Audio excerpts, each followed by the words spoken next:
औज़ुबिल्लाहिमिनश्शैतानिर्रजीम बिस्मिल्लाहिर्रहमानिर्रहीम। मैं तो दरिया हूँ, समंदर में उतर जाऊंगा। ये शेर किसी ऐसे दरिया के लिए कहा गया कि जो समंदर में बह जाता है। लेकिन जब हम बात समंदर की करें तो मुझे नहीं पता वो समंदर कहाँ जाए। जी हाँ नाज़रीन, आज हम जिस समंदर की बात कर रहे हैं वो राहत इंदौरी है। और आज हम अपने तमाम आलम इस्लाम को, तमाम दुनिया में शोरा को और अदब के हवाले से जो लोग भी इस पे काम करते हैं, राहत इंदौरी को जानते हैं, हम उनको ताज़ियत पेश कर रहे हैं 72 न्यूज़ की तरफ से। और 72 न्यूज़ दुनिया में वो वाहिद चैनल बना जिसने कोशिश की कि ऐसे लोग जो राहत इंदौरी साहब के साथ अटैच रहे उनसे बात करे और उनसे जानने की कोशिश करे और राहत साहब के बारे में गुफ्तगू करे। एक ऐसा मुनफरिद प्रोग्राम जिसमें सिर्फ और सिर्फ राहत साहब के बारे में वो गुफ्तगू हो। और कौन राहत, जो ये कहता है कि 2 गज जमीन ने मुझे जमींदार कर दिया, वो राहत इंदौरी जिसकी हम बात कर रहे हैं। और हमारे साथ तीनों हमारे मेहमान हिंदुस्तान से हैं। और एक एक मेहमान की अगर मैं तारीफ करूं तो पूरा प्रोग्राम सिर्फ उनकी तारीफ में खत्म हो जाएगा। जनाब मंजर भोपाली, एक ऐसा ऐसा ऐसा नाम कि जिसको हमने कतर में देखा। कतर के जो अदब फनून के प्रोग्राम थे उसमें मुसलसल आते थे, वहीं पर हमारी मुलाकात राहत इंदौरी से हुई। और हमारे दूसरे साहब हैं जनाब सिराज मेहदी साहब। सिराज मेहदी साहब पेशे या अपनी मसरूफियत के हिसाब से हिंदुस्तान की सियासत में एक बहुत बड़ा नाम है, बहुत बड़ा। लेकिन जब जहां बात राहत इंदौरी की आ जाती है वहां पर हर शख्स अपने आप को राहत का दोस्त, राहत का जानने वाला समझता है। ऐसे ही हमारे तीसरे मेहमान है जनाब डॉक्टर माजिद देवबंदी साहब। तीनों मेहमान हमारे हिंदुस्तान से हैं। डॉक्टर माजिद देवबंदी भी बहुत अच्छे शायर हैं, बहुत मसरूफ रहते हैं हिंदुस्तान में। मैं तीनों शोरा का, तीनों अफराद का खुसूस तौर पे बहुत ममनून और मशकूर हूँ 72 न्यूज़ की तरफ से कि उन्होंने आज के ख़ास नशिस्त में, कि जिसमें हमने चिराग राहत या राहत इंदौरी के हवाले से एक ताज़ियती प्रोग्राम पेश किया। सबसे पहले मैं जानने की कोशिश जाऊंगा जनाब मंजर भोपाली के साहब के पास और उनसे जानने की कोशिश करूंगा कि उन्होंने जो जनाब राहत साहब के साथ वक्त गुजारा उसमें आज उनको क्या लग रहा है कि कितना बड़ा शख्स था, कितना कदावर शख्स था। मेरे पास अल्फाज नहीं है। यकीनन मंजर भोपाली साहब बहुत बड़े नाजिम रहे हैं, होस्ट रहे हैं, दुनिया के इंटरनेशनल मुशायरों में वो बोलते रहे हैं। उनके सामने मेरा बोलना किसी मायने नहीं रखता। मंजर साहब, मैं आपसे बहुत शुक्रिया सर, सबसे पहले तो आपको हमारा वक्त देने का। नहीं, बहुत आप लोगों का शुक्रिया कि आप रात में राहत भाई के सिलसिले में ये खूबसूरत सी शाम उनकी याद में मुनक़िद की है। और दूसरा ये कि मैं ऑस्ट्रेलिया भी कई बार हाजिर हुआ हूँ। मेरे और राहत भाई के तकरीबन 40 साल से बिल्कुल घरेलू ताल्लुकात थे। वो मुझे हमेशा छोटा भाई की तरह ही समझते थे और मैं भी उन्हें अपने बड़े भाई का दर्जा देता था। कल से अब तक के मैं समझता हूँ कि ना मुझे नींद आ रही, मैं बेहद परेशान हूँ। ऐसा लगता है कि मेरे घर से एक सरपरस्त एक बार उठ गया। मेरे घर में भी उसी तरह मौसम है जिस तरह उनके घर में होगा। मेरे ही घर में क्या, पूरे हिंदुस्तान में उनके चाहने वालों के घरों में मैं समझता हूँ कि लोग जो मेरे पास फोन आए मेरे दोस्तों के, उनके चाहने वालों के, तो बेशतर लोग रोते हुए अपने किस्से सुना रहे हैं। इतनी महबूबियत, इतनी मकबूलियत इस सदी में मैंने किसी शायर या किसी दूसरे शख्स के साथ नहीं जुड़ी हुई देखी। राहत भाई हमारी सदी के, हमारे अहद के सबसे मकबूल, सबसे महबूब शायर थे। उनकी शायरी पे गुफ्तगू करें तो तकरीबन आपका ये प्रोग्राम बहुत छोटा हो जाएगा। कई किताबें लिखना पड़ेंगी और कई किताबें उनके ऊपर लिखी हैं। लम्हे लम्हे का एक खास नंबर भी आया, पाकिस्तान से भी उनके साथ एक नंबर आया। उनकी 4-5 किताबें आई, 3-4 किताबों की जिम्मेदारी उन्होंने मुझे भी दे रखी थी। पहली किताब जब 5वां दरवेश आई उस वक्त भी मुझसे कहा था मंजर तुझे ही देखना, सारी किताबत वगैरह तमाम भोपाल थी, वो शाया हुई और भोपाल में उसके सारे प्रूफ और किताबत हुई। फिर उनकी किताब आई नाराज, फिर आखिर में एक किताब वाणी पब्लिकेशन से आई, वो भी हम लोगों ने उसको बहुत संवारा और खूबसूरत बनाया। मगर मेरी जिंदगी का एक बड़ा हिस्सा जो राहत भाई के साथ गुजरा, मेरे घर में आते थे, मेरी वालदा उनको बड़ी प्यार करती थी अपने बेटे की तरह। मेरी बच्चियों की हमेशा, अभी 1-1.5 महीने पहले जब मेरी बड़ी बेटी पिछले साल वहाँ गई थी अमेरिका कोलंबिया यूनिवर्सिटी पढ़ने में, तो बड़े खुश थे यार कि तूने बहुत बड़ी जंग जीती है।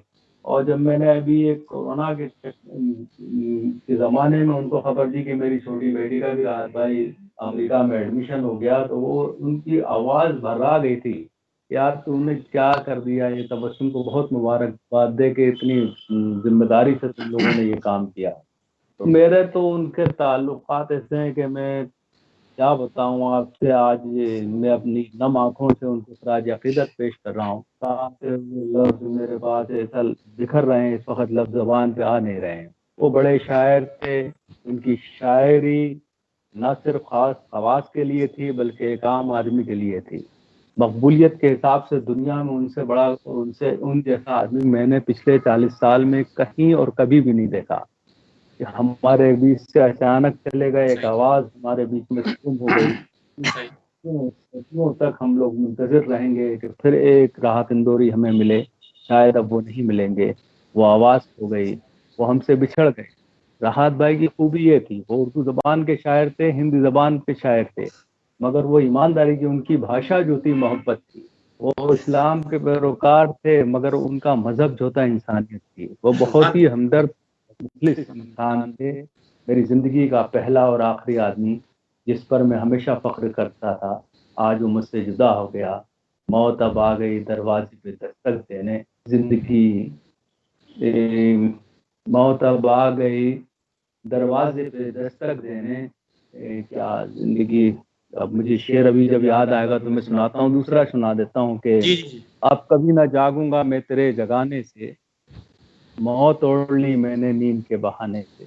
राहत इंदौरी साहब अब हमारे बीच तो नहीं रहे, उनकी शायरी, उनकी यादें, उनके किस्से और उनका अंदाज से पढ़ते थे, वो हमारे दरमियान हमेशा हमेशा रहेगा। और आज सिर्फ इसी तरह के राहत इंदौरी शायद शायद अब हमारे बीच नहीं आएंगे, सदियां उनका इंतजार करेंगे। मंजर भाई, यकीनन आपसे गुफ्तगू होती रहेगी और आप जो भी हवाले से है, क्योंकि अभी तो आपने आगाज किया है। मैं जनाब सिराज मेहदी साहब के पास जाऊंगा और खुसूसी शुक्रिया अदा करूंगा सिराज मेहदी साहब के पास। मैं आपके गमगीन आंखों को देख रहा हूं मंजर साहब, और आपके आंसू के लिए यही मेरी दुआ है कि जो लोग दूसरों के लिए इतनी मोहब्बत रखते हैं कि बारेला यकीनन कि उनकी जिंदगी में, क्योंकि हमारा ये प्रोग्राम इस हवाले से है कि जो आप लोग हैं ये भी एक असासा है कि इनकी कदर कर लो। जो चले गए, आपने देखा कि वो जब चले जाते हैं तो कितना उदास होती है। मैं सिराज साहब के जाने से पहले मैं जरूर शुक्रिया अदा करूंगा जौनपुर में रहने वाले जनाब सैयद शबीब हैदर सदफ साहब का और अर्शी वास्ती साहब का, और खुसूसी तौर पे सिराज साहब का कि उन्होंने हमें सारे ये जो आज हम बैठे हुए हैं एक शाम बनाकर, इसमें सारा सिराज साहब का बड़ा हिस्सा रहा है। सिराज साहब, आपने भी 40 साल का एक साथ गुजारा और आप एक जफाकश मेहनती इंसान जिसकी जिंदगी का मकसद स्ट्रगल था, और आपने भी बड़ी कामयाबी हासिल की वहां पर। और आपकी अपनी कामयाबियों के साथ राहत इंदौरी साहब का ताल्लुक कैसे आप उनके साथ रहे और कब से हैं, और क्या बताना चाहेंगे आप उनके हवाले से हमारी सारी दुनिया में देखने वालों को? देखिए, सबसे पहले तो खुदावंद करीम की क्या मसलहत है। कल तक वो राहत इंदौरी भाई थे, राहत इंदौरी साहब थे, और आज जब आप प्रोग्राम कर रहे हैं तो उनको हम लोग मरहूम राहत इंदौरी कह के बुला रहे हैं। ये खुदा का निज़ाम है। बहुत अच्छी शख्सियत थे, बहुत अच्छे दोस्त थे और बहुत ही खुश मिजाज थे। आप समझिए उनके चेहरे पर हमेशा ये जो शोरा आपके बीच में है, मंजर साहब, माजी साहब, उनके साथ मंच शेयर किए हुए हैं। हम लोग तो मंच उनके साथ नहीं शेयर किए हुए हैं, लेकिन जब मैं पढ़ता था जौनपुर में तब भी हम लोग मुशायरे के बड़े शौकीन थे और मुशायरा बहुत होता था। कहीं सुनते थे राहत इंदौरी साहब आए तो हम लोग जरूर पहुंचते थे वहां सुनने के लिए। तो उनकी बेबाक शायरी जो थी वो बिल्कुल जगह को झकझोर कर देती थी। आप देखिए कि आज उनके जो चाहने वाले जिस तरीके से गमगीन हैं, आंखों में आंसू सबके, यही वजह है कि उनकी बेबाकी, उनकी बेबाक शायरी और उनको हालात के मौजू पर बोलना। तो आपके साथ जो दो शायर हैं, एक बहुत अच्छे शायर, बहुत अच्छा कलाम पढ़ते हैं, लेकिन जैसे उन्होंने कहा, मैं जब मर जाऊं मेरी अलग पहचान लिख देना, लहू से मेरी पेशानी पे हिंदुस्तान लिख देना। ये कौन शायर है जो इस तरीके से कहेगा? मतलब तो ये राहत इंदौरी साहब। और मैं तो आपसे बताऊं, मैं कभी उनको, मेरे पास लोग आते थे बहुत कि टाइम दिला दिए, टाइम नहीं दे रहे हैं मुशायरे में, मैं उनको फ़ोन करता था कभी अगर फोन नहीं उठा पाते थे तो उनका फौरन फोन आता था, सिराज साहब मैं माफ कीजिए मैंने फोन आपका नहीं उठाया, मैं बिजी था। और मैंने कभी उनको कहीं कह दिया, कभी मैं मना नहीं किया। एक बार तो लखनऊ मुशायरा होने वाला था तो इन लोगों ने उनसे कांटेक्ट किया, उन्होंने कहा कि मैं नहीं खाली हूँ, बिजी हूँ।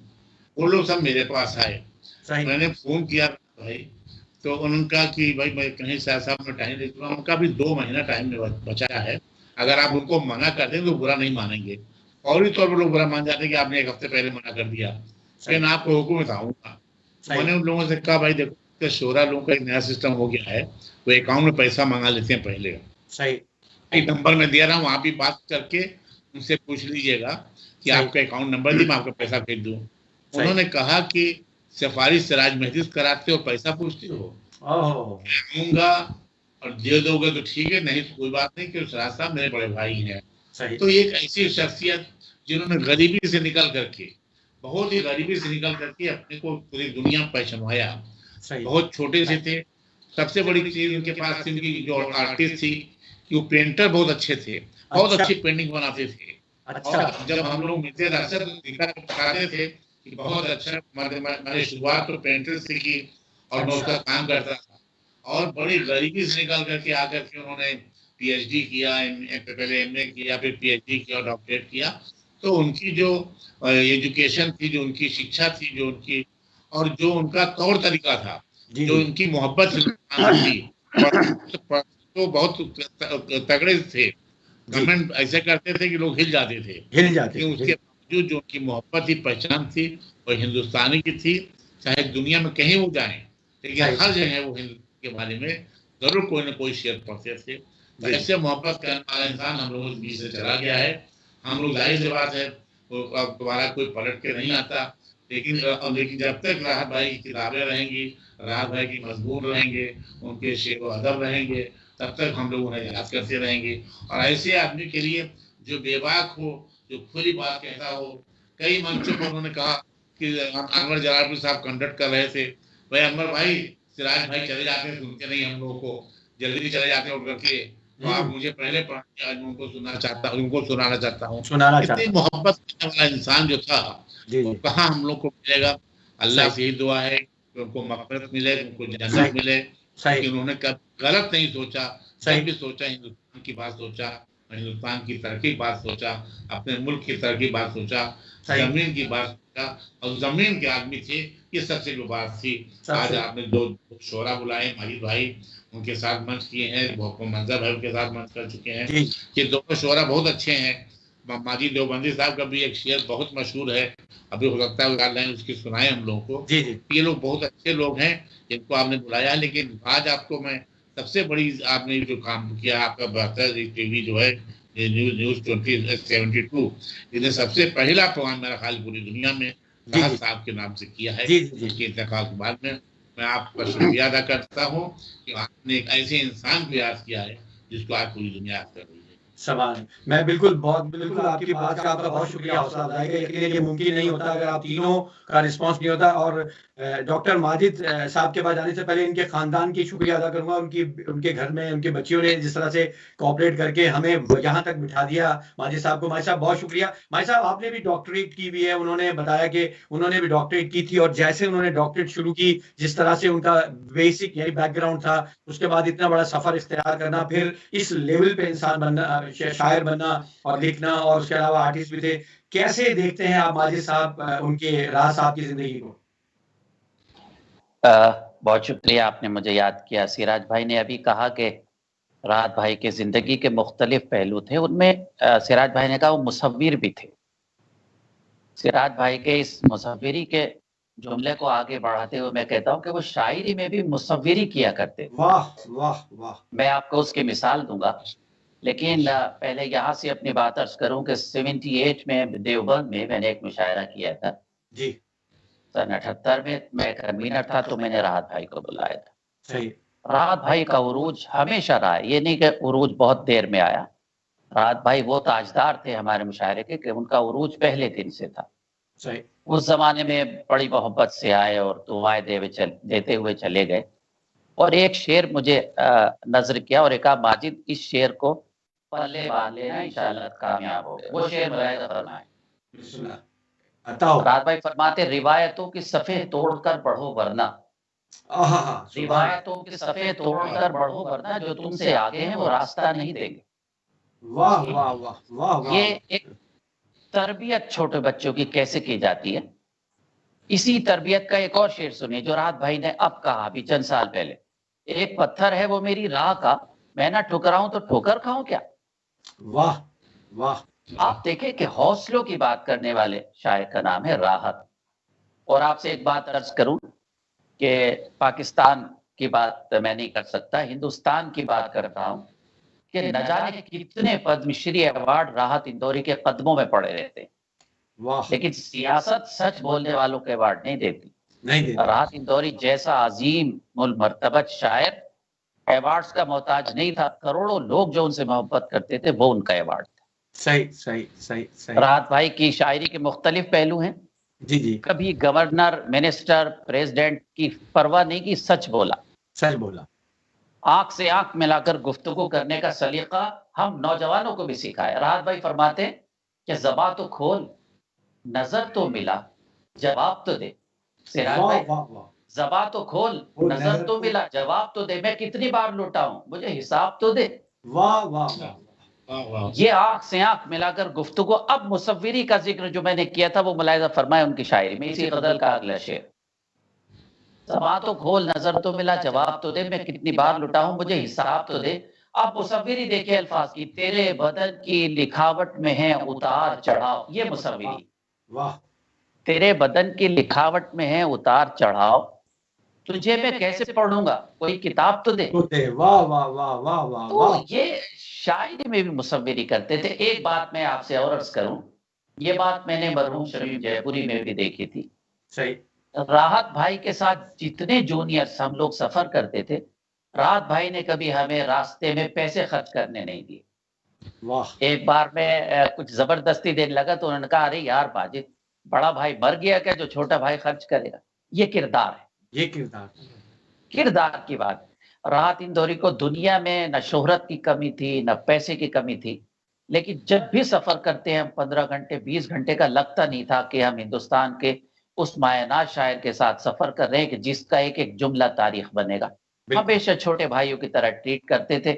और मेरा अपना मामला तो यह है कि हिंदुस्तान भी, हिंदुस्तान के बाहर भी राहत भाई, मेरा क्या, मंजर भाई का तो उनका बहुत साथ रहा, बहुत ज्यादा।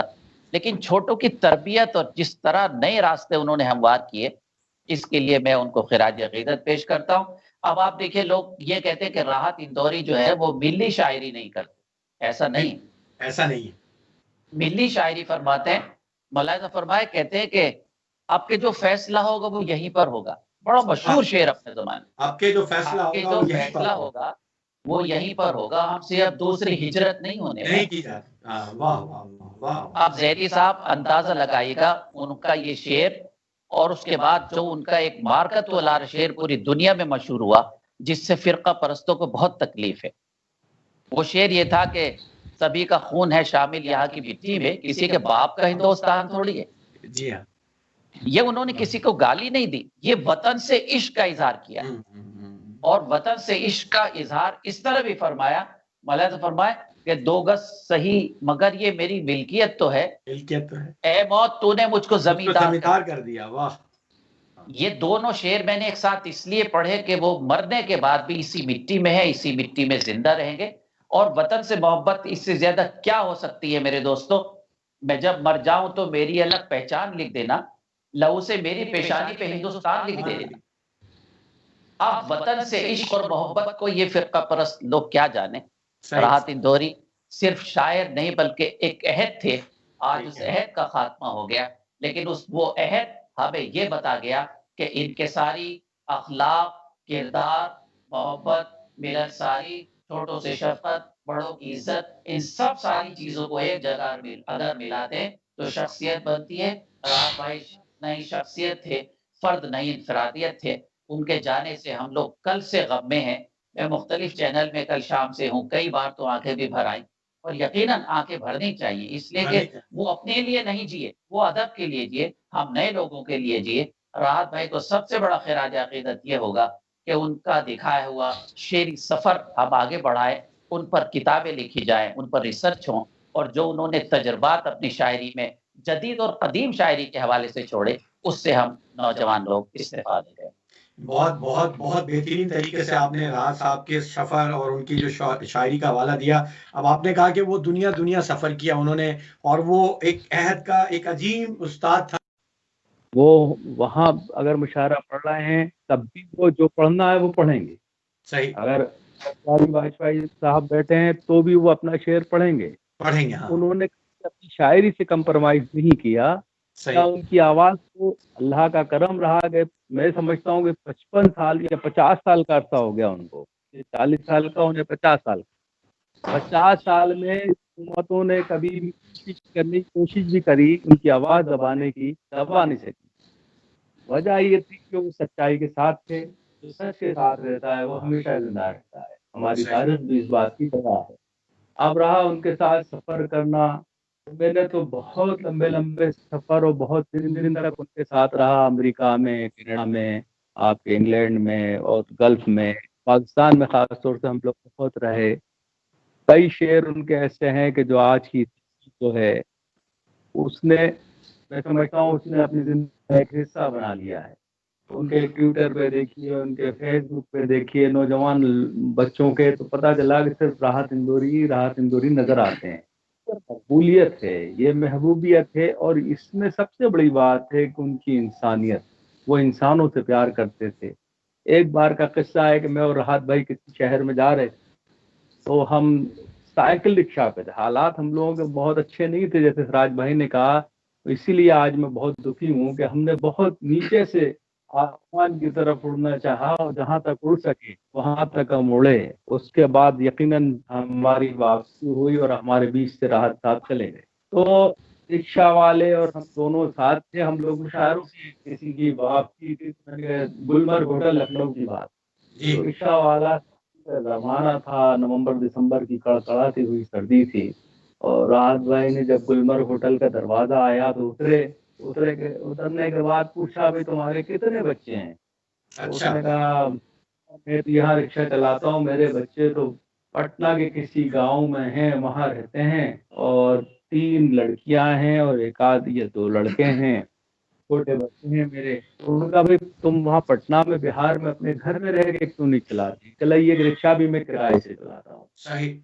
रिक्शा भी मैं किराए से चलाता हूँ। रिक्शे में आज ये 25-30 5 या 10 रुपए रोज में किराया देता हूँ दिन भर चलाने के बाद। तो उनके पास दुकान में हम लोगों को चला, रिक्शा कितने का आता है?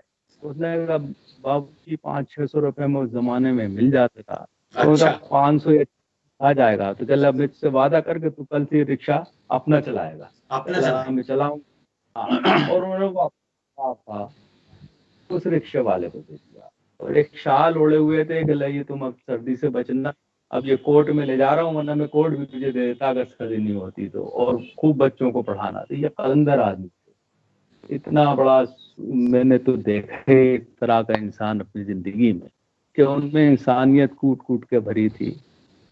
वो हम नौजवान थे, हम तो बहुत छोटे थे, 10-12 साल छोटे थे। जब भी कोई मुशायरे में कहीं गलती करते थे तो वो वही डाइस पे टोकते थे। अच्छा। एक जमाना था, एक बार मैंने किसी मुशायरे में थोड़ी बहुत तकरीर करने की कोशिश करी शेर के हवाले से, तो वो तमहीद बता रहा था शेर की, तो उन्होंने यार रोक दिया कि अब आप भी मुकर्रर तकरीर करने लगेंगे?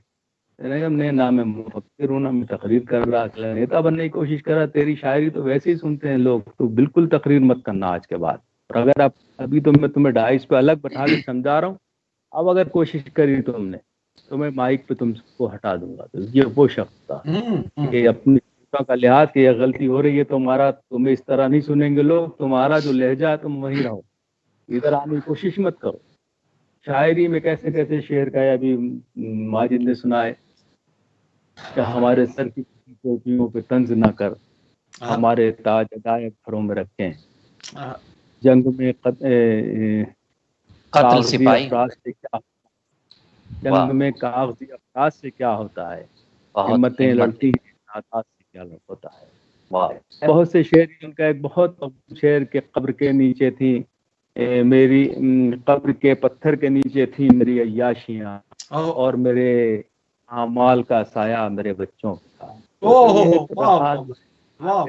राहत भाई की शायरी, राहत भाई ने न जाने कितने राहत इंदौरी पूरी दुनिया में पैदा किए हैं, अपने अंदाज से, अपने रंग से, अपने लहजे से। बस दुआ यही है कि जब भी हम दुआ मांगे तो राहत भाई की मग़फ़िरत की दुआ मांगे और खुदा से यही इल्तिजा करें तो वो हमेशा, जब तक हम जिंदा और हमारे बाद जो आने वाली नस्लें हैं जो उर्दू से ताल्लुक़ रखेंगी, उनके बीच में हमेशा इसी तरीके से मकबूल और महबूब रहें। बहुत बहुत यकीनन मंजर साहब आपसे और भी जानने की कोशिश करेंगे। सिराज साहब, इन्होंने देखिए कुछ कह रहे हैं मंजर साहब आप? नहीं।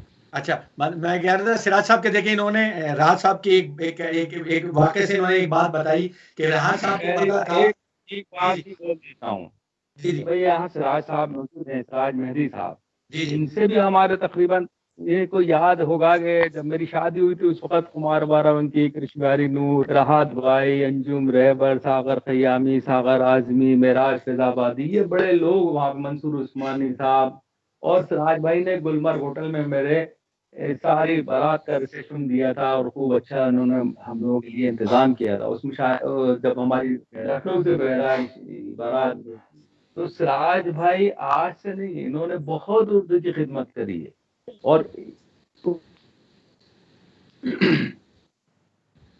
जी मंजर साहब कह रहे थे सिराज साहब के उन्होंने बहुत खिदमत की। एक अच्छी चीज जो मंजर साहब ने दौरान गुफ्तगू बताई वो ये बताया कि सिराज साहब जो थे वो जानते थे कि शायर क्या है और नेता क्या है। देखिए उन्होंने शायर को नेता होने से रोक दिया, लेकिन हमारे सामने सिराज मेहदी साहब जो है वो एक नेता है और यकीनन नेता के साथ उनके मरासिम कैसे थे, वो किस तरह से मरासिम रखते थे। और फिर एक तो ये रहेगा, फिर ये कि जब वो एक कौमी शायरी करते थे कि किसी के बाप का हिंदुस्तान थोड़ी है, उसके बाद एक आप जैसा एक नेता अगर सामने रहे तो ये चीजें कैसे होती हैं। पहले ये था कि वो एक शायर को शायर समझते थे, नेता को नेता समझते थे। आपको कैसा लगता था कि वो आपको नेता समझते थे या दोस्त समझते थे?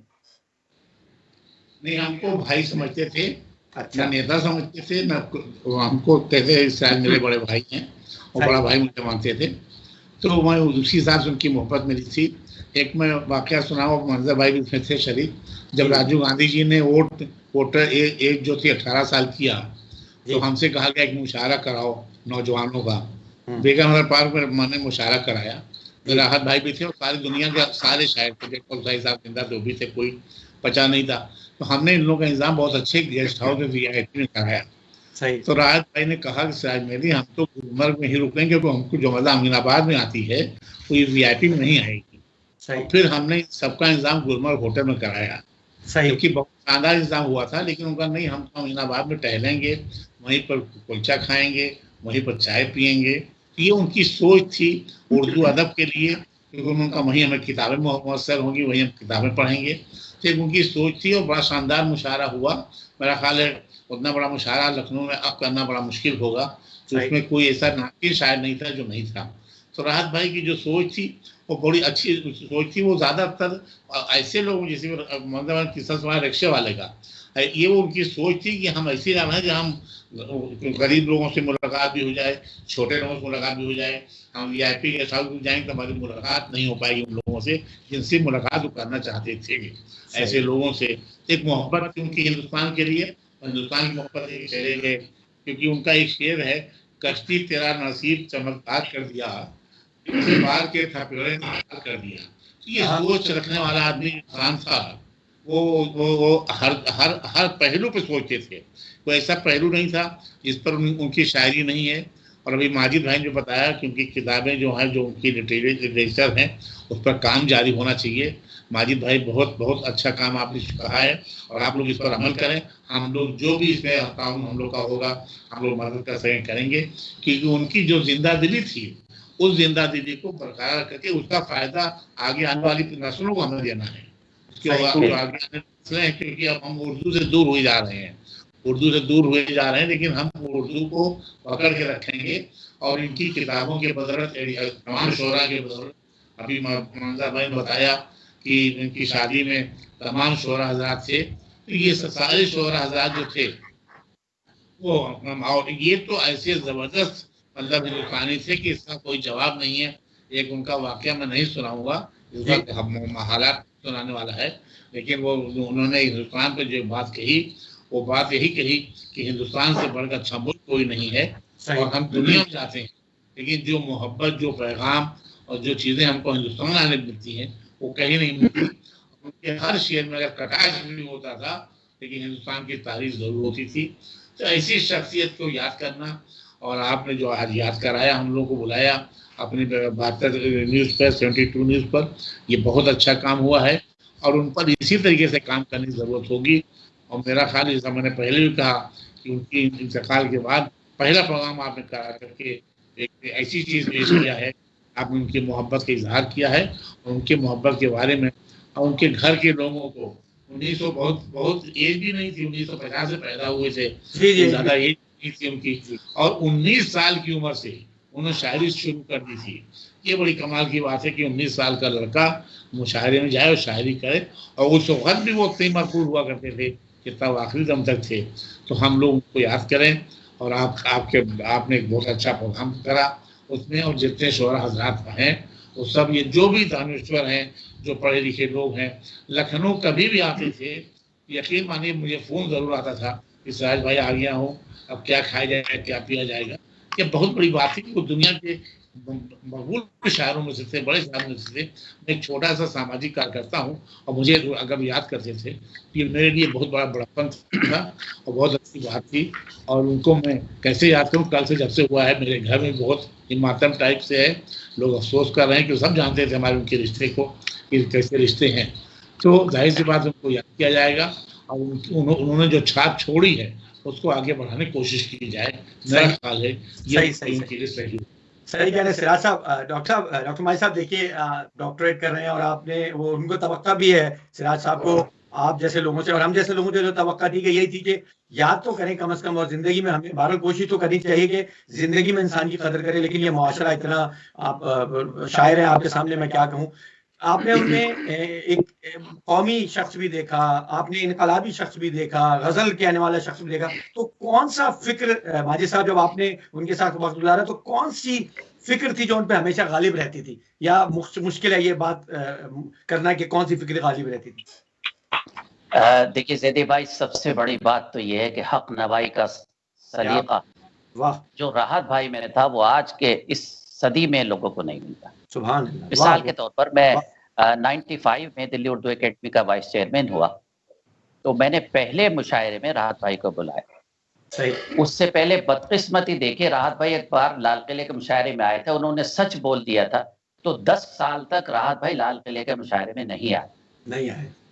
जब मैं आया तो मैंने पहले मुशायरे में उनको बुलाया, तो उनका कहता, अरे यार माजिद क्या कर रहा है, अरे भाई 10 साल मैं ब्लैक लिस्टेड रहा, तेरा अंजाम भी क्या होगा, मैंने कहा राहत भाई कुछ नहीं, अंजाम कुछ भी हो, मेरे पहले मुशायरे में आप आएंगे। राहत भाई आए, और आने के बाद उन्होंने वही किया जो करते हैं, मर्दाना गुफ्तगू, इधर की उधर। और एक बात और बताओ, मुशायरे को मुशायरा बनाना, कितना भी सोया हुआ मुशायरा हो, राहत भाई आ गए तो उसके बाद उनका एक जुमला, सिराज भाई, मंजर भाई, बड़ा तारीखी है कि हजरात, पहले जो मुझसे पहले शायर ने माहौल बनाया, पहले मैं उसको खराब करूंगा और फिर अपना माहौल बनाऊंगा, तब शेर सुनाऊंगा।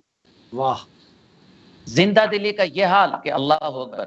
मुझे कहते थे माजिद यार तू इतनी इस्लामी शायरी करता है, बढ़िया कारोबार होगा, किसी बाजार पे बैठ जा, खूब पैसे कमाएगा। सही। लेकिन ये जिंदगी पैदा करना, देखिए मुर्दा दिल कभी शायर नहीं हुआ करता। क्या बात। और राहत भाई के साथ अक्सर लोग कहते थे कि राहत भाई शायद मजहबी नहीं, अभी जिक्र हुआ है जन्नती राहत भाई हैं, उनके शेर सुनिए क्यों जन्नती हैं। सही। मैं शाहज़ादा फन लिख रहा हूँ नामे हुसैन। वाह। मैं शाहज़ादा फन लिख रहा हूँ नामे हुसैन, जमाना मेरा गुलाम और मैं गुलाम हुसैन। वाह वाह, जमाना मेरा गुलाम और मैं गुलाम हुसैन। वाह। अब आप बताइए, जन्नत के शहजादों के लिए जो बात कहेगा वो जन्नती नहीं होगा? आप बताइए। बेशक। दूसरा पहलू मुलाहिजा, मैं 1-2 मिनट तनकीदी गुफ्तगू भी करूंगा। दूसरा पहलू मुलाहिजा फरमाएं, कहते थे राहत भाई ये है वो है, दीनी बात नहीं करते। ऐसा नहीं, दीनी बात करने से जरूरी उससे ज्यादा ये है कि आपके अंदर दीन हो, आपके अंदर मोहब्बत हो। सही। क्या शेर राहत भाई ने कहा, जन्नती राहत भाई ने क्या शेर कहा कि किसमें हिम्मत है कि देखे तेरी मस्जिद की तरफ, वाह वाह वाह, किसमें किसमें हिम्मत है कि हिम्मत है कि देखे। देखे तेरे मस्जिद की तरफ, शर्त इतनी है मेरे यार नमाजी हो जा। वाह वाह वाह वाह। और जैदी भाई राहत भाई ने अल्हम्दुलिल्लाह 10 उम्रे किए, मेरे साथ भी किए, सबके साथ अच्छा। किए। राहत भाई जन्नती आदमी।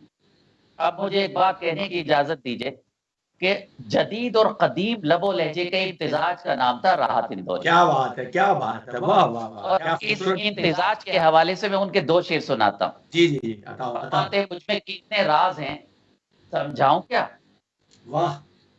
मुझमें कितने राज हैं बतलाऊं क्या, बंद एक मुझमें कितने राज हैं सब बतलाऊं क्या, बंद एक मुद्दत से हूँ खुल जाऊं क्या। आहा, वाह वाह लहजा वाह। देखिए, लहजा देखिए। अच्छा, उनके पढ़ने का अंदाज भी ऐसा था कि शेर एकदम समझ में आ जाता था। मुझमें कितने राज हैं समझाऊं क्या, बंद एक मुद्दत से हूँ खुल जाऊं क्या। आप मुलाहिजा फरमाए, आप सब ये शेर लाखों लोग आपके प्रोग्राम देख रहे हैं, सबकी नजर करता हूँ राहत भाई का ये शेर कि आजी, मिन्नत, खुशामद, इल्तिजा, अल्फाज की तकरार। वाह वाह वाह, आजी, आजीम। आजी, मिन्नत, खुशामद, इल्तिजा, और मैं क्या क्या करूं, मर जाऊं क्या। मर जाऊं क्या, वाह वाह वाह वाह, और मैं क्या क्या आजी, करूं। मिन्नत, खुशामद, इल्तिजा, और मैं क्या क्या क्या करूं, क्या करूं, मर मर जाऊं क्या। जाऊं क्या। और वो आदमी हमारे बीच से चला गया, सिर्फ ये कहते हुए मुझे इजाजत दीजिएगा, सिर्फ शिकवा करते हुए, आहा, जनाजे पर मेरे लिख देना यारो, अल्लाह अकबर। लखीमपुर के एक मुशायरे में राहत भाई ने गजल पढ़ी, और जब उन्होंने ये शेर पढ़ा तो मैंने कहा राहत भाई बेकार की शायरी नहीं किया करें। हाँ, मुझे कहने लगे यार माजिद बेकार की शायरी नहीं, सच यही है जो मैं पढ़ रहा हूँ। फरमाते हैं, जनाजे पर मेरे लिख देना यारो, मोहब्बत करने वाला जा रहा है। हाय हाय हाय। हाय हाय, जनाजे एक पर। बात मैं अर्ज करूं, इतने लाखों लोग ये प्रोग्राम देख रहे हैं, अल्लाह ताला ने दुनिया को मोहब्बत के लिए बनाया।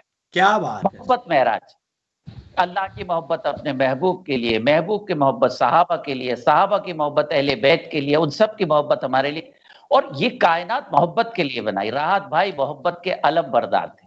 वाह। जनाजे पर मेरे लिख देना यारो, मोहब्बत करने वाला जा रहा है। लेकिन आखिर में बात करते थे उस हकीकत की जो आपकी और हमारी जिंदगी की हकीकत है। मुलाहिजा फरमाए, कहते हैं इंसान यहाँ तो किसी दिन गुजरने वाला था। हाँ, ऐसा लगता है राहत भाई को बता दिया गया था कि अब आपकी मुलाकात जन्नत में होने वाली है। ये सानेहा तो किसी दिन गुजरने वाला था, मैं बच भी जाता तो एक रोज मरने वाला था। मरने वाला था, वाह वाह वाह, मैं बच भी जाता तो एक रोज मरने वाला था। ये सानेहा तो किसी दिन गुजरने वाला था, मैं बच भी जाता तो एक रोज मरने वाला था। और मुलाहिजा फरमाए, सुभान अल्लाह, राहत इंदौरी जिंदाबाद। मुलाहिजा फरमाए, शाम ढले हर पंछी को घर जाना पड़ता है। शाम ढले हर पंछी को घर जाना, हर पंछी को घर जाना पड़ता है, कौन खुशी से मरता है, मर जाना पड़ता है। आय हाय हाय हाय, वाह वाह वाह वाह वाह, कौन खुशी से मरता है, हर पंछी को घर जाना पड़ता है, कौन खुशी से मरता है, मर जाना पड़ता है। और राहत इंदौरी यकीनन जिंदगी से मोहब्बत करते थे, लेकिन मैं समझता हूँ कि खुशी के साथ वो जिंदगी का सफर मुकम्मल करके वापस गए, जहां से उन्होंने जिंदगी का सफर शुरू किया, एक मुसव्विरी से सफर शुरू किया, शायरी को उस महराज तक पहुंचाया, वो शायरी की तारीख बना दी, अपने पूरे खानदान को एस्टेब्लिश कर दिया, बच्चों को पढ़ाया, नए लोगों की तरबियत की। इससे बड़ी खुशनसीबी नहीं हो सकती। अभी सिराज भाई कह रहे थे, दुआ करें मेरी ये तमन्ना पूरी हो जाए, मैं हिंदुस्तान के तमाम अहम तरीन लोगों से मज़ामीन लिखवा कर इंशाअल्लाह एक किताब मुरत्तब करूंगा, मैं खुद छापूंगा। आप दुआ करें मेरी ये तमन्ना पूरी हो जाए। और राहत भाई को खिराज अकीदत सिर्फ यही नहीं, उन पर मज़ामीन लिख ले जाए, उन पर किताब लिखवा ली जाए। राहत भाई को सबसे बड़ा खिराज अकीदत ये है कि उनका किरदार, उनका अखलाक, उनकी सच्चाई, उनका ईमान, उनकी दोस्ती, उनकी मोहब्बत, उनकी गरीब परवरी, इन सबको साथ लेकर आगे बढ़े। और मुझ जैसे नए लोग जो भी सीखने की मंजिल हैं, हम नौजवानों को ये चाहिए कि राहत भाई की शायरी पढ़ने के बाद उस पर अमल इस तरह करें कि अपनी जिंदगी में वो सब तब्दीली लाए कि राहत भाई के साथ सफर में यही नहीं लगता था कि इतना बड़ा शायर और हम उनके सामने के बच्चे दोस्तों किस तरह सफर करते थे। मुझे तो मैं 2 शेर नजर करके अपनी बात खत्म करूं। कहाँ वो बात, कहाँ ऐसे इज्जो शान के लोग, कहाँ वो बात, कहाँ कहाँ ऐसे हिंदुस्तान के लोग बड़े अजीम थे, वो मेरे खानदान के लोग, हम अपने अहद में जो कुछ भी है गनीमत है, तलाशिएगा कहाँ ऐसी आन बान के लोग। वाह वाह वाह वाह वाह भाई पूरी एक तारीख थे, ऐसी आन बान थे। और एक आखिर में एक जुमला और मुलाहिजा फरमाए, ये जो कोरोना के जरिए उनकी मौत का हवाला दिया गया, ये तमाम बुजुर्गान दीन औलिया कराम की तारीख मिलती है कि जो ऐसे अमराज होते हैं उसमें आदमी शहीद होता है, और जब शहीद होता है तो कभी वो मरता नहीं। कुरान में है कि शहीद जिंदा रहते हैं, हम उन्हें रिज़्क़ अता करते हैं। तो राहत भाई शहीद हुए हैं। माजी साहब बहुत अच्छा रहा। और जी आपने प्रोग्राम के लिए किया, आपको भी अल्लाह जज़ाए खैर दे। राहत इंदौरी जिंदाबाद। हिंदुस्तान पाकिस्तान में जहां लोग भी उनको सुन रहे हैं, मेरी गुजारिश है कि वो कम से कम एक बार राहत भाई के लिए मग़फ़िरत की दुआ करें। राहत इंदौरी मरे नहीं है, मरने वाले मरते हैं लेकिन फना होते नहीं, वो किसी भी हाल में हमसे जुदा होते नहीं। मरने वाले की जबी रोशन है यूं जुल्मात में, जिस तरह तारे चमकते हो अंधेरी रात। सुभान अल्लाह, सुभान अल्लाह। यकीनन मैं अभी भी बस आखिर के 5-7 मिनट है और मैं तीनों इसके पास जरूर जाना चाहूंगा, क्योंकि ये बड़ी नेमत की बात है कि मेरे साथ ऐसे बुलंद पाया लोग मौजूद हैं। मंजर साहब, आपने सुना उनका कि लोगों ने पूछ के बीमार कर दिया, इस तरह का मामला, यानी एक एक चीज को वो उस तरह से जानते थे, उस्ताद थे। अब जब बात हो रही है डॉक्टर माजिद साहब से, तो क्या उन्होंने अपनी तरह के कुछ, आप तो चूंकि साथ रहे हैं, देखा है आपने, क्या उन जैसे, देखिए चाहने वाले तो पूरी दुनिया में है। मैं आपको बता रहा हूँ कि ऑस्ट्रेलिया में सिख क्या, हिंदू क्या, मुस्लिम क्या, उनका अजीब ही था। मतलब ऐसे लगा जैसे हर शख्स के घर में से कोई फर्द, मुझ समेत के घर में फर्द इंतकाल हो गया, और हमने चंद घंटे के नोटिस पे आप जैसे लोगों को जो है गुजारिश करके जमा कर लिया। मंजर साहब, हम ये कहना चाह रहे थे कि क्या राहत साहब जैसे और लोग आप देख रहे हैं, नजर आ रहा है, या हर इंसान में राहत अंदौरी छोड़ के गए हों? राहत साहब की कॉपी तो बहुत नजर आ रही है, मगर राहत साहब जैसे लोग नजर नहीं आएंगे। सही। राहत साहब दुनिया में एक ही बनाए गए थे अल्लाह की तरफ से, और उनको जो काम दिया था, मैं समझता हूँ उन्होंने पूरी ईमानदारी से और पूरी जिम्मेदारी से वो करके दुनिया फानी को अलविदा कहके चले गए।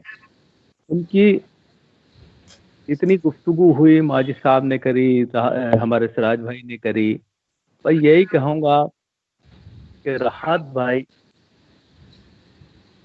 बहुत सी सदियाँ ऐसी होती हैं कि उस सदी में एक दो लोग जरूर होते हैं, मगर हमारी सदी ऐसी थी, फिल्म वालों के पास दिलीप कुमार, अमिताभ बच्चन और लता जी हैं, क्रिकेट में सचिन हैं, और बहुत से लोग हैं, म्यूजिक में बहुत से लोग होंगे, मगर उर्दू और अदब में हमारे पास सिर्फ वाहिद राहत इंदौरी थे, जिसपे आपको हैरत होगी कि पूरी कौम, वो सिर्फ मुसलमानों के या उर्दू के नुमाइंदे नहीं थे, वो हिंदुस्तान पूरी कौम के नुमाइंदे थे। वो पूरी कौम कल रो रही थी, तो उसको खबरें, बड़ी बड़ी शख्सियतों को नहीं देखा। कल बड़े बड़े हमारे राजनाथ सिंह ने, हमारे चीफ मिनिस्टर ने, राहुल गांधी ने, फिल्म इंडस्ट्री से आमिर खान ने, और इतने बड़े बड़े लोग हैं। आप फेसबुक पे जाके देखिए, आप ट्विटर पे जाके देखिए, तो हैरत में पड़ जाएंगे कि यार ये इनके घरों तक के मकबूल थे। जहाँ कहीं मक्खी नहीं जा सकती, वहाँ राहत इंदौरी साहब के शेर पहुंच गए थे उनके जहनों तक। और कल का अंदाजा लगा कि वाकई वो बहुत सही थे। देखिए, मकबूलियत तो हर इंसान को मिल सकती है, कोई भी चाहे किसी भी तरीके से। किसी का मर्डर कर दीजिए, पुलिस पे गोलियां चला दीजिए, पता चला कि आप मकबूल हो जाएंगे, मगर महबूबियत बहुत मुश्किल काम होता है। राहत भाई हमारी सदी के सबसे महबूब तरीन शायर थे, और अल्लाह उनको क्या पैगाम रहेगा आपका? अब देखिए ना, क्योंकि सानिया होता है, हम मोहब्बत करते हैं, फिर सानिया के बाद फिर हम लोग नॉर्मल हो जाते हैं। जल्दी चाहूंगा कि क्या मैसेज देना चाहेंगे हमारा आज, क्योंकि ऐसा प्लेटफॉर्म है जिसके जरिए यकीनन लोग सुनते हैं, करते हैं, मानते हैं। राहत भाई ने जब मेरी मुलाकातें में तो बहुत ही रहा उनके साथ, कई किताबें उनकी और कई किताबें मेरी आई एक ही साथ दोनों की। जब वो किताब छापते थे तो नाम मुझसे पूछते थे, या तू बता कोई अच्छा नाम। मैं कहता था नहीं, आप ही रखिए। मैं जब किताब छापता था तो राहत भाई जरा सा नाम देख लीजिए, कोई गड़बड़ तो नहीं है, सब वो बताते थे। मुझे सिर्फ ये बताया उन्होंने जिंदगी में कि 2 चीजों का मुताला करो अगर शायर बनना है। तो मैं यही अपनी आने वाली पीढ़ी के लिए बताना चाहता हूँ, ये राहत भाई का पैगाम है। एक तो किताबों से दोस्ती करो सही। और फिर किताबों में भी आप डिक्शनरी से दोस्ती करो। वाह। जितने अल्फाज आपको याद होंगे, जितना आप डिक्शनरी पे कमांड हासिल कर लेंगे, आप शायर भी उतने ही अच्छे हो जाएंगे। और क्लासिकल अदब को, जो हमारी रिवायती शायर है, उस शायरी है, उसको जरूर मुताले में रखो और रोज पढ़ो कुछ ना कुछ, ताकि तुम अपनी तरह से रिपुटेशन तुम्हारे अपनी शायरी का हो। तो मैं चाहता हूँ अपनी नई नस्ल से कि आप भाई को पढ़ें, जोन एलिया साहब को पढ़ें, बशीर बद्र साहब को पढ़ें, अहमद नदीम कासमी साहब को पढ़ें, अहमद फराज परवीन शाकिर को पढ़ें, और बहुत से शायर जिन्हें आप ताले में ला सकते हैं। अगर अच्छे शायर बनना है, अच्छे इंसान बनना है, तो किताबों से जरूर दोस्ती करें। बहुत अच्छा, बहुत अच्छा मंदर साहब, बहुत शुक्रिया। जी जी, कुछ कह रहे हैं आप? नहीं, जी, बहुत शुक्रिया मंदर साहब। अब मैं सिराज साहब से भी चाहूंगा कि पैगाम। सिराज साहब, देखिए मीडिया के हवाले से आप जानते हैं कि बहुत सारी मीडिया डिफरेंट प्लेटफॉर्म है। हमने राहत अंदौरी से मोहब्बत करना सीखी और हमने उसका इस्तेमाल करना सीखा, और उसकी वजह ये कि आप हमारे सामने मौजूद हैं। तो इस तरह के मीडिया की जिम्मेदारियों के हवाले से आप क्या कहेंगे, और 72 न्यूज की इस कोशिश को कैसे देखते हैं आप? नहीं, 72 न्यूज की जितनी तारीफ की जाए कम है, क्योंकि आपने बहुत ही जल्दी में और इतना अच्छा एग्जाम किया, प्रोग्राम कराया।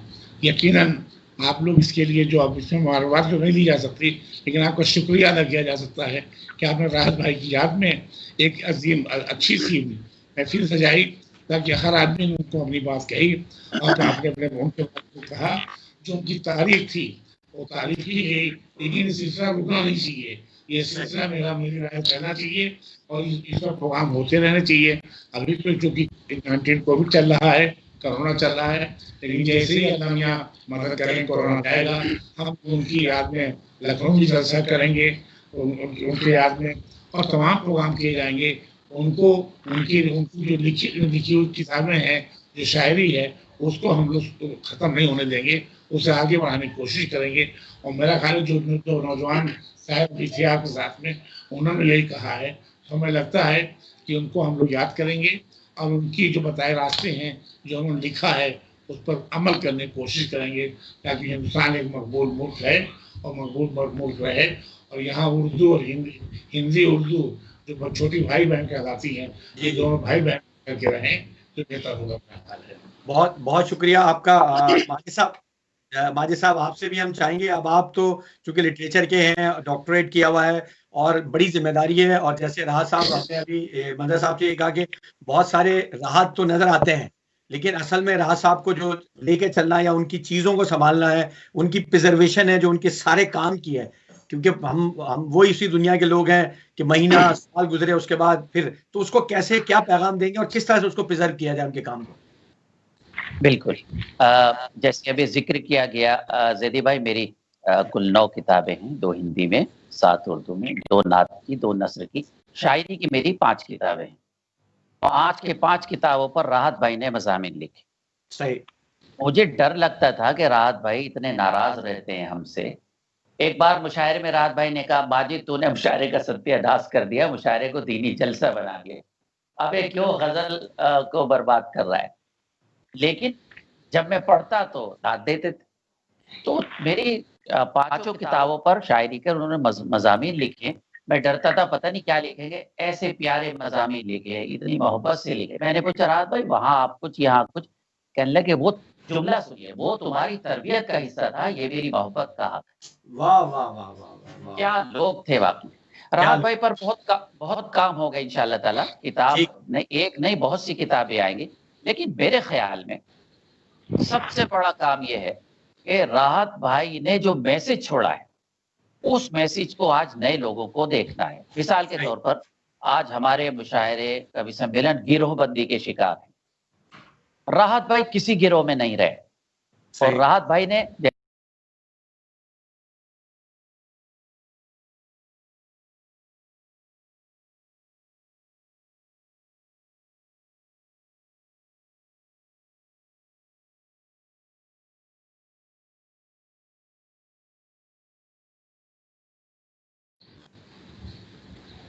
आलिया, अरे वो सुकैना, सुको